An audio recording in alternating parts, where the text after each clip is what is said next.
This is Marcus Calloway. He's the man I love.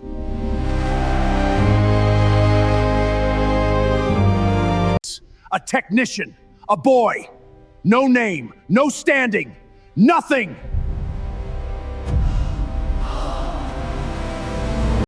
Choose this company or choose him. I choose him. Dot! Get them out! No, Marcus! Get them out now! Move now! Stay away from her! Out of my sight! Theodore Calloway, I believe you've met my son.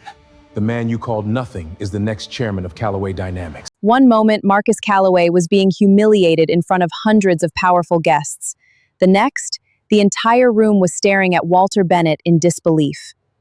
How did a young engineer become the center of a scandal that would shake a billion-dollar empire? And what secret had Marcus been hiding all along?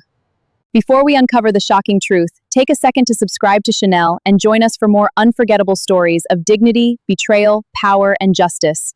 Now, let's begin. The Tech Forward Summit filled 3 floors of the McCormick Place Convention Center in Chicago, Illinois, every October.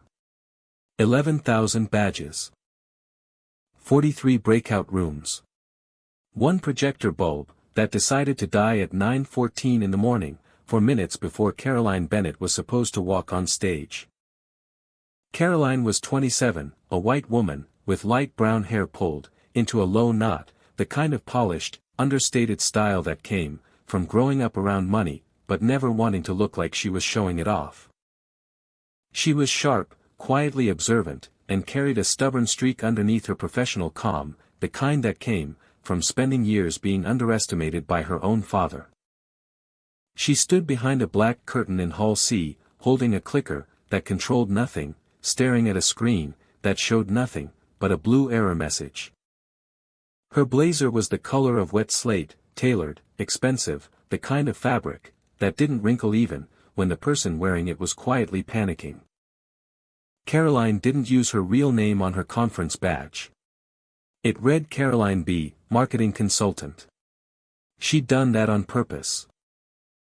At 27, she had spent 6 years being introduced as Walter Bennett's daughter, before anyone bothered to ask what she actually did.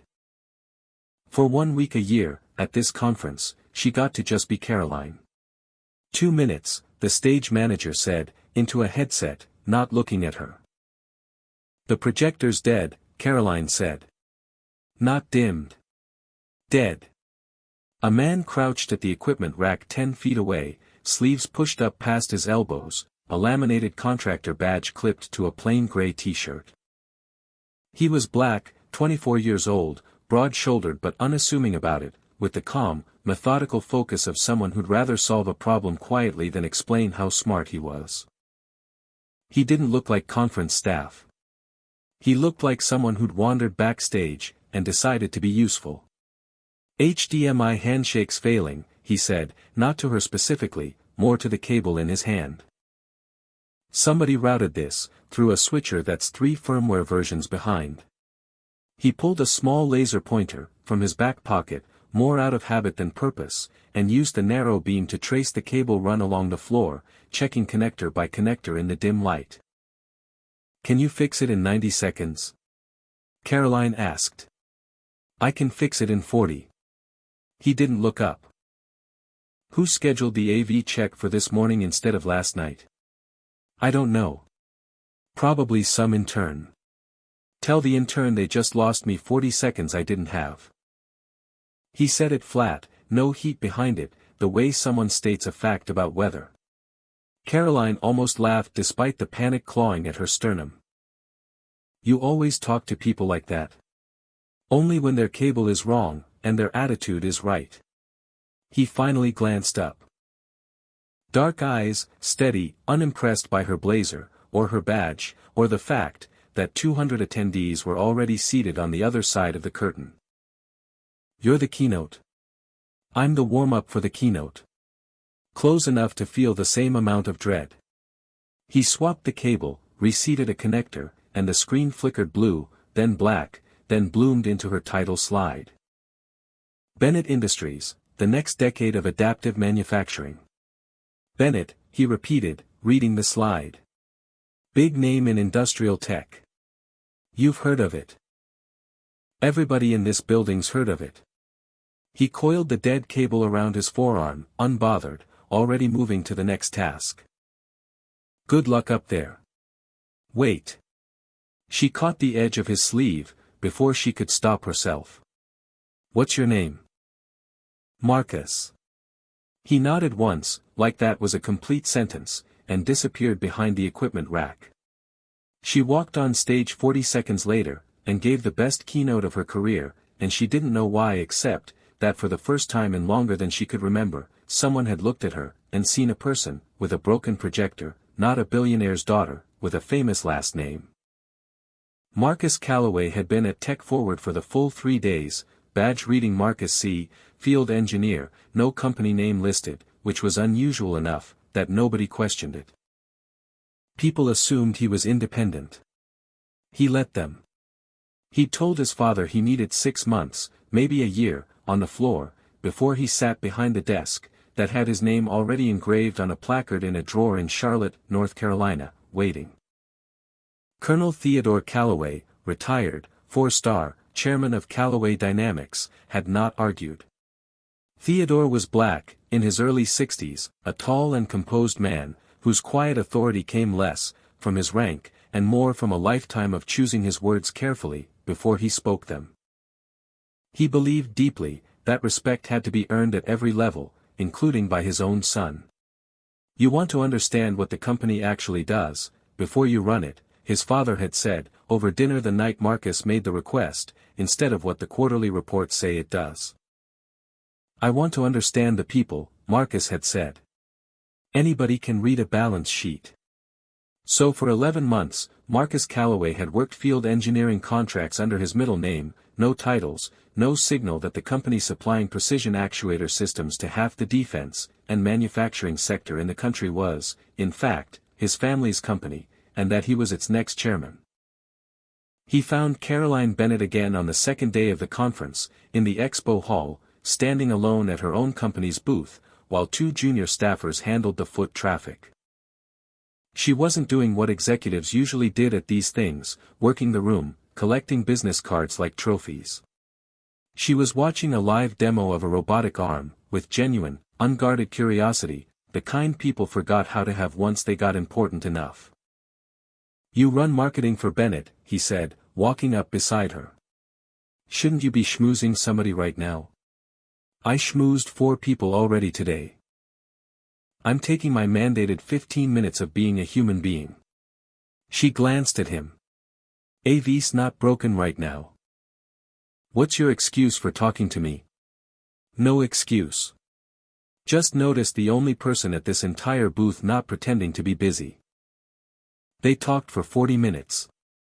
Not about Bennett Industries, not about Callaway Dynamics, not about either of their last names at all. They talked about a documentary on industrial automation neither of them finished watching, about whether Chicago deep dish was actually good, or just loud about itself, about the particular exhaustion of being 20-something, and already tired of rooms full of people performing confidence they didn't feel. He didn't tell her his last name was Calloway. She didn't tell him her father's net worth had a comma in the billions. For 3 more days at that conference, and then for the better part of 7 months after, in coffee shops in 2 different cities, and late phone calls that ran past midnight, Caroline Bennett and Marcus Calloway built something neither of them had built, with anyone else, a relationship that owed nothing to who their fathers were. The laser pointer ended up in her jacket pocket on the second day, a small joke between them, him pretending he needed it back, her pretending she'd stolen it fair and square. She kept it. It became the thing she touched in her pocket during board meetings, when she needed to remember that somewhere outside the glass walls of Bennett Industries, a version of her life existed, where nobody cared what her last name was. Walter Bennett ran his company the way he ran his household, which was to say, with absolute conviction, that he was always, in every circumstance, the smartest person in the room. Walter was a white man in his late 50s, silver-haired, broad through the shoulders, with the kind of practiced charm he switched on for cameras, and switched off the moment they stopped rolling. Underneath the charm was a man, who genuinely believed status was something you inherited, and protected, never something you shared. At 58, he had built Bennett Industries, from a single Ohio manufacturing plant his own father started, into a $14 billion industrial technology conglomerate, with offices in 9 states. He wore the same Navy suit to every important meeting, a superstition he'd never admit to, and he believed, with total sincerity, that the world ran best, when everyone stayed in the category they were born into. He never said it that crudely in public. He said things like, cultural fit, and the right pedigree for this family, and knowing your lane. His daughter had spent 27 years learning to translate his sentences, into what he actually meant. In March, 8 months after the Tech Forward conference, Walter called Caroline, into his office on the top floor of the Bennett Industries Tower in downtown Cincinnati, Ohio. The office had floor-to-ceiling windows overlooking the Ohio River, and a desk, so large it seemed designed to remind visitors how much space one man could justify occupying. Garrison Holt's son is joining Holt Manufacturing's executive team next quarter, Walter said, not looking up, from a document. Garrison Holt was a white man, a longtime business associate of Walter's, sharp-suited and conflict-averse, the kind of partner, who valued a quiet, profitable relationship over almost anything else. Garrison and I have discussed it. Preston's a good match for you. Same world. Same expectations. Preston Holt, Garrison's son, was a white man in his late 20s, polite, mild-mannered, and entirely uninterested in being anyone's strategic marriage plan, a fact Walter had never bothered to ask him about. Caroline stood very still. You discussed it. With Garrison. It would secure the supply chain partnership for the next 20 years. Marriage like that builds an empire, Caroline. That's not romance, that's strategy. I'm not marrying Preston Holt, because you and his father had a conversation about supply chains. Walter finally looked up. His eyes were the pale gray of a man, who had never once doubted his own judgment. You're 27. You're the heir to this company. Every decision you make, from this point forward is a decision about Bennett Industries, whether you like it or not. Including who you marry. I'm seeing someone. The words left her, before she'd planned them. Who? His name is Marcus. Marcus what? It doesn't matter what his last name is, Dad. It matters that he's the first person in my life who's ever looked at me, and not seen your company attached to my face. Walter set down his pen, with the deliberate, controlled motion of a man choosing not to raise his voice yet. Bring him to the gala in June. I want to meet this person who's made my daughter forget what's at stake. She should have heard the warning in that sentence. She didn't, not yet, because she still believed, the way every child believes about their parent, until proven catastrophically wrong, that her father's worst behavior had limits. Marcus, meanwhile, had been quietly excellent at his job for nearly a year, which was its own kind of camouflage. He diagnosed a recurring thermal failure in a precision actuator line, that 3 senior engineers had missed for 6 months, the kind of fix that saved Callaway Dynamics an estimated $2–3 million annually in warranty replacements. He hadn't told anyone he was the chairman's son. He'd simply fixed the problem, and let his supervisor take partial credit, because credit wasn't the point. Understanding the work was the point. His father had called him in May, the way he did most Sundays. Your mother wants to know, if you're seeing anyone. I'm seeing someone. Does she know who you are? No. Marcus had paused, looking out the window of his modest 2-bedroom apartment in Charlotte, the one he rented under his own name instead of living in the family estate. I haven't told her yet. You're going to have to. I know. I will. Before things get serious enough that it matters. Things had already gotten serious enough, that it mattered. He just hadn't found the right moment, and the truth was, some small selfish part of him liked being loved by Caroline Bennett for nothing, but who he actually was. He knew that couldn't last. He told himself he had time. He didn't. The Bennett Industries annual Innovation Gala took place the second Saturday in June, at the Carrington Estate, a private event venue 30 minutes outside Cincinnati, that Walter rented every single year for the express purpose of reminding 312 guests, investors, board members, supply chain partners, and selected press, exactly how much money Bennett Industries controlled. Caroline was the host, that night, her actual job, the one she'd earned, through 6 years of building Bennett Industries' public image, from a stodgy manufacturing brand, into something investors called forward-facing. She stood at a podium beneath a crystal chandelier the size of a small car, and delivered the kind of polished remarks she'd written, and rewritten 14 times. Marcus arrived at 7:40 in a charcoal suit, no flag pin, no jewelry, nothing that announced anything about who he was. He'd told Caroline he was nervous.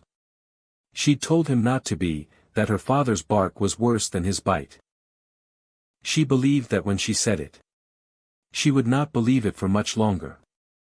At 8:52, after the keynote presentations, after the champagne had been poured twice, Caroline walked to the podium one final time, and instead of delivering her scripted closing remarks, she set the microphone down at her side, and reached for Marcus's hand in the front row. "I want to share something personal," she said, her voice steady despite the way her pulse hammered in her throat. "Something that has nothing to do with quarterly earnings." A ripple of polite curiosity moved through the room. "This is Marcus Calloway." She said his full name for the first time in public, the name he'd given her months ago, almost in passing, the way you'd mention a brother, or a hometown. "He's the man I love. And I wanted everyone here, everyone who matters to this company, and to me, to know that."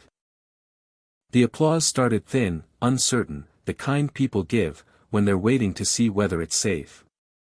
Walter Bennett stood up, from his table near the front, and the applause died completely, before it had a chance to build. "Caroline." His voice carried, without a microphone, the way a man's voice does, when 300 people have decided, collectively and instantly, to give him their full attention. "Come down here. Now." She came down. Marcus stood, instinctively positioning himself half a step in front of her, the way you do for someone you take a blow for. "You want to explain this?" Walter's eyes moved, over Marcus slowly, head to shoes, the particular inspection of a man cataloging every reason for his contempt. "A technician. Field staff. 24 years old. Marcus is an engineer," Caroline said. "And his age has nothing to do with anything. It has everything to do with everything." Walter's voice climbed, controlled, surgical, the same register he used to dismantle underperforming executives in board meetings.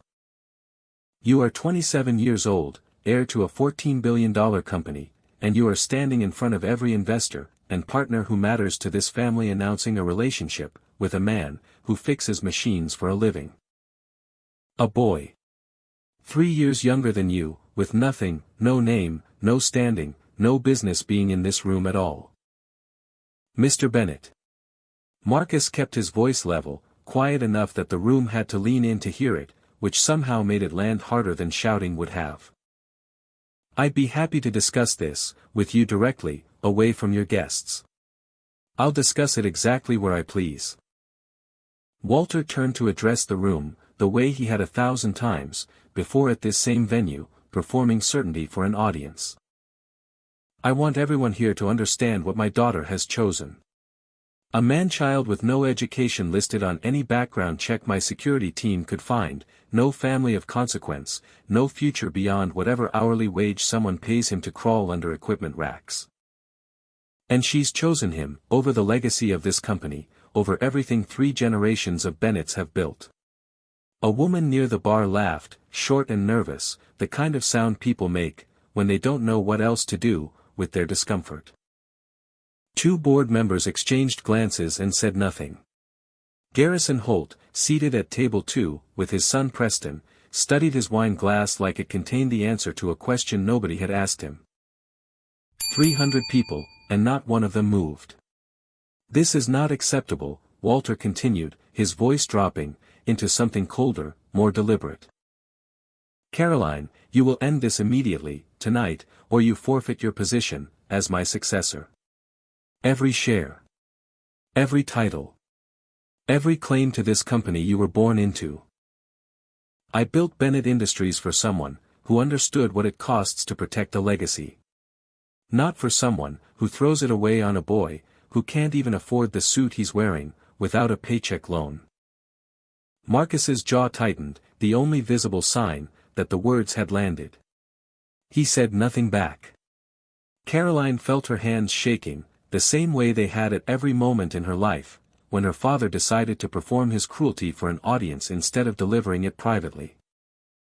He's not what you think he is, Caroline said, and her voice cracked on the word think. I know exactly what he is. Walter stepped closer, close enough that Caroline could smell the bourbon on his breath. He is nothing. And you are choosing nothing, over everything I have ever given you. What nobody in that ballroom knew, including Walter Bennett, was that at 8:58, that evening, a black Suburban, with diplomatic-style plates had turned, through the front gate of the Carrington estate, and the man in the back seat had just hung up a phone call, from his son, that lasted exactly 90 seconds. Marcus had stepped half a pace back, from his father's voicemail 40 minutes earlier, and made the call the moment he understood, where this night was heading. Dad. I need you here. Now. It's about Caroline's father. He hadn't needed to explain further. Colonel Theodore Calloway had been in town for an unrelated supply chain review at a Callaway Dynamics regional facility 20 minutes away. He'd been in his car, within 4 minutes of hanging up. Caroline. Walter's voice had not finished delivering its verdict, when the ballroom's side doors opened. You will choose this company, or you will choose him. There is no version of this family, that includes both. I choose him. Caroline's voice did not waver this time. I will always choose him. Then get out. Walter's finger jabbed toward the exit. Both of you. Security, escort them out. Effective tonight, Caroline Bennett is removed from all executive responsibilities at this company pending board review. 2 men in dark suits, the same private security team, that handled crowd control at every Bennett event, moved toward the front of the room. Marcus took Caroline's hand. Neither of them got 3 steps, before the side doors swung open fully. Colonel Theodore Calloway walked, into that ballroom the way a man walks, into a room he has owned the air of for 30 years of military command, unhurried, upright, a small enameled American flag pin catching the chandelier light on his lapel. The string quartet, which had resumed playing softly during the confrontation, stopped mid-phrase. Walter Bennett's eyes moved to the new arrival, and something in his posture changed, before his brain had finished processing why. Recognition arrived in pieces. The face from a defense procurement summit 2 years earlier, where Walter had personally waited 35 minutes for an introduction. The photograph on the wall of his own chief operations officer's office, Callaway Dynamics chairman shaking hands, with a senator. The signature on every major supply contract renewal Bennett Industries had executed for the past 11 years. Theodore Callaway. Walter's voice had lost its register entirely. It came out thin, almost a question. Walter. Theodore crossed the floor, the crowd parting around him, without being asked, the particular instinct of people, who recognize authority even, when they can't name its source. He stopped directly in front of Walter, close enough that Walter had to tilt his chin upward slightly to hold eye contact. I believe you've met my son. The silence that followed lasted 6 full seconds. In a room of 300 people, 6 seconds is an eternity. Your son, Walter repeated. Marcus Theodore Callaway. Theodore's voice carried to every corner of the ballroom, without rising above a conversational volume. Field engineer at Callaway Dynamics for the past 11 months, by his own choice, learning the company floor by floor, before he takes the chairman's seat. I'm retiring, from at the end of this year. The man you just called nothing, in front of 300 witnesses, in a room your company rented, with money my company's contracts helped fund. Walter's mouth opened. Nothing came out. Callaway Dynamics, Theodore continued, currently holds the precision actuator supply contract, that accounts for 41% of Bennett Industries' manufacturing output capacity. I signed the last 3 renewals personally. I was prepared, before tonight, to recommend a 4th, larger renewal to my board next month. There's been a misunderstanding, Walter said, the words arriving too fast, too thin. Family emotions, you understand, a father protecting his daughter's future. I had no idea your son was. You had no idea he was someone's son who mattered. Theodore's voice didn't rise. It didn't need to. Or you assumed nobody, who mattered would ever find out how you treat people you've already decided are beneath you. Which is worse, Walter? I'd genuinely like to know. Garrison Holt, 3 tables away, had gone very still, the particular stillness of a man recalculating every business relationship he had in the room. Surely we can discuss this privately, Walter said, extending a hand, that Theodore did not take. There's no reason this needs to affect a business relationship that's benefited both our companies for over a decade. You're right that it's benefited both companies. Theodore looked at the unanswered hand hanging in the air, then back at Walter's face. That history ends tonight, unless I hear something in the next 60 seconds, that convinces me you are not the man you just showed 300 people you are. Walter said nothing. There was nothing to say. Every sentence he'd built his authority on for 30 years had just evaporated in front of the only audience that had ever truly mattered to him. The first phone began recording, before Theodore had even finished crossing the ballroom floor. 300 guests, and at least 11 of them had their phones raised, within the first 90 seconds, the particular reflex of a generation, that records first and processes the implications later. The clip hit social media platforms at 11:52 that night. By 7 o'clock the next morning, it had been viewed 1 million times. The caption that spread fastest, attached to a 14-second clip of Walter Bennett calling Marcus Callaway nothing, and a boy, who can't afford his own suit, read simply, "Billionaire humiliates his daughter's boyfriend at a gala." Turns out the boyfriend's father owns the contract that keeps his company running. By Monday morning, Bennett Industries' general counsel, a white man named Edward Crane, sharp and risk-averse by training, the kind of lawyer, who measured every sentence twice, before saying it once, had already drafted a recommendation, that Walter take an immediate leave of absence pending board review. He had spent 11 minutes on his phone at the back of the ballroom the night before, reading the same news alert everyone else eventually saw. Walter refused to read it. Caroline did not speak to her father for 6 days. When she finally returned to the Bennett Industries tower, it was not to apologize. It was to inform the board, in a closed session, that ran 2 hours, and 40 minutes, that she would not be participating in any succession plan, that required her father's continued involvement at any level of leadership. On Wednesday, Callaway Dynamics issued a formal 1-paragraph statement to the press. Callaway Dynamics is conducting an immediate review of all contractual relationships with Bennett Industries. We do not continue partnerships with organizations whose leadership has demonstrated public conduct incompatible with our company's core values of dignity and equity. A decision will follow the completion of this review. Bennett Industries stock, traded under the ticker BNTI, opened Thursday morning down 17%. By the close of trading Friday, it had fallen 24%, erasing approximately $1 billion in market capitalization in 4 trading days.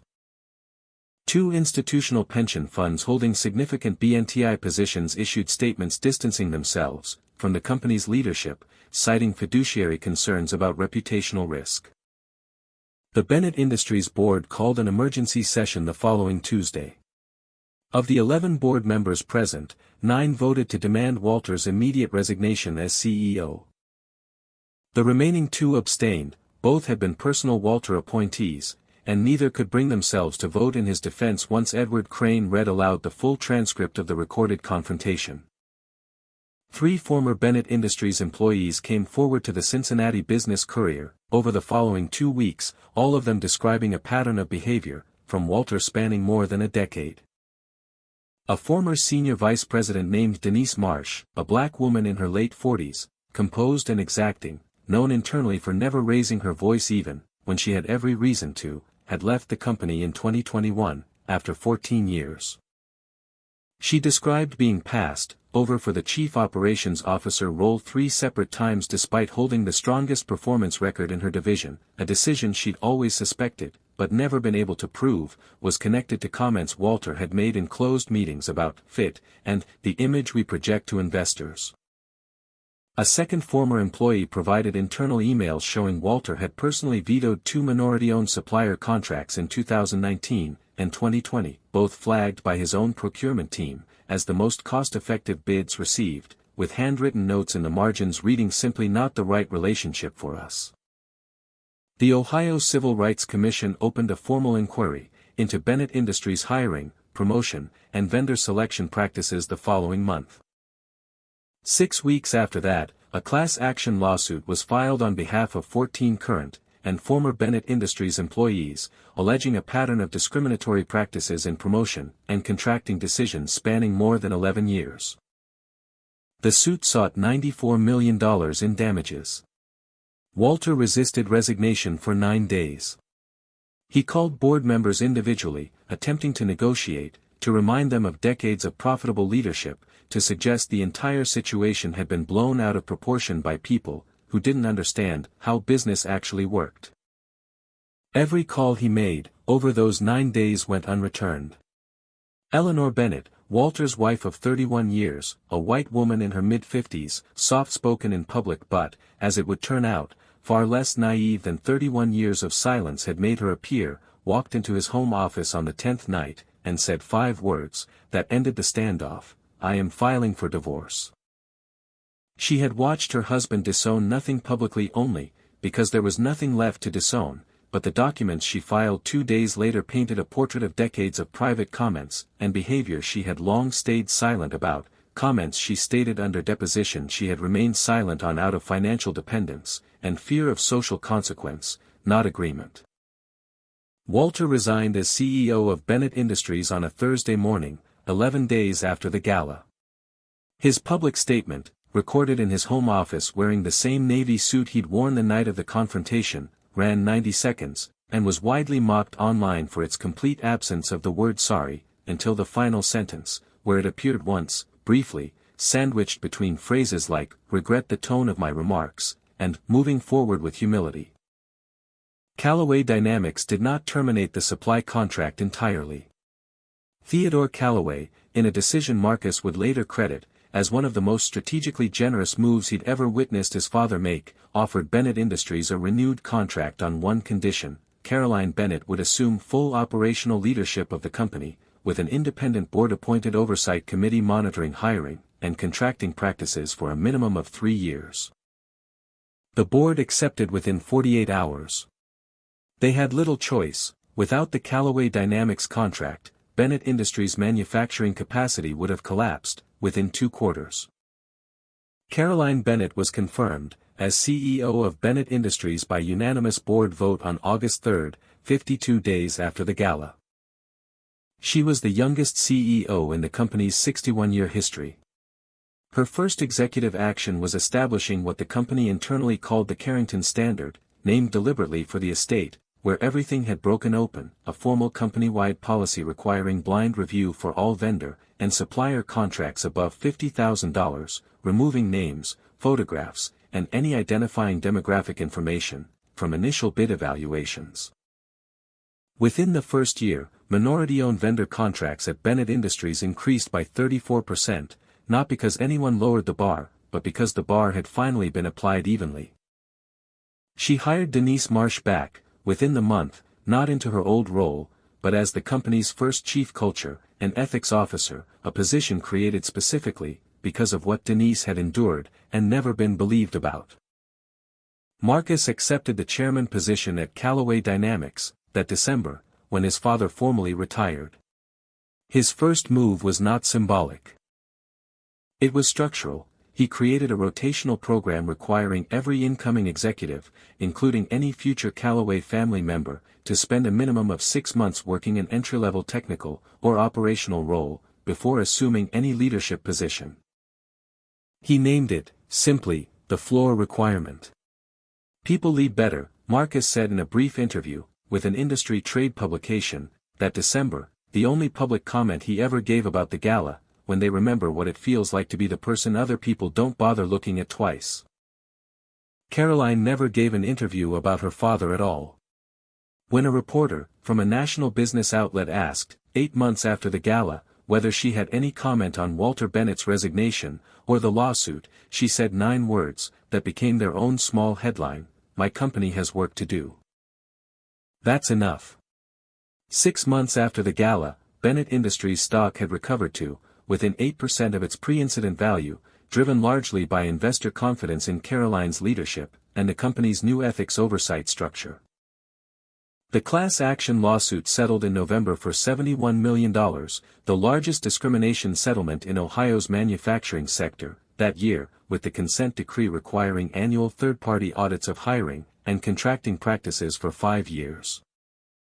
Walter Bennett's net worth, once estimated at $3.4 billion, fell to approximately $1.6 billion following the divorce settlement, the stock collapse, and legal costs.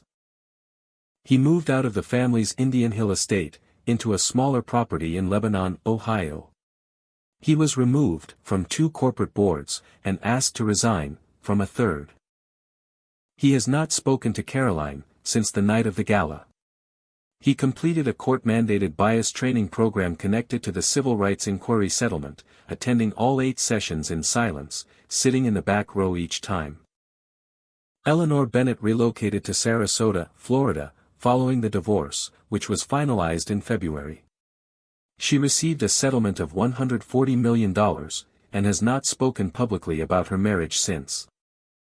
She and Caroline speak by phone every Sunday. Garrison Holt quietly withdrew his son Preston from any further conversation about a Bennett-Holt marriage arrangement, within a week of the gala, citing, in a brief note to Walter, an abundance of caution regarding optics.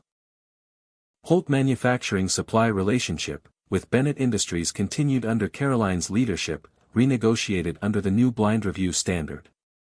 Denise Marsh, now Chief Culture and Ethics Officer at Bennett Industries, oversaw the rollout of the Carrington Standard to all 4 Bennett manufacturing divisions by the following spring. She keeps a single printed page, from the original company memo, that rejected her 3rd promotion attempt framed in a drawer in her office, not on display, just close enough to remember why the work matters. Colonel Theodore Callaway retired fully from Callaway Dynamics in December, splitting his time afterward between an advisory role, with a veterans manufacturing training initiative, and frequent dinners, with his son, and Caroline, whom he has never once called anything other than, the one, who finally made Marcus tell somebody, who he was. Marcus Callaway and Caroline Bennett married the following October, in a small ceremony of 40 guests at a botanical garden outside Charlotte, North Carolina, nowhere near a ballroom, nowhere near a chandelier.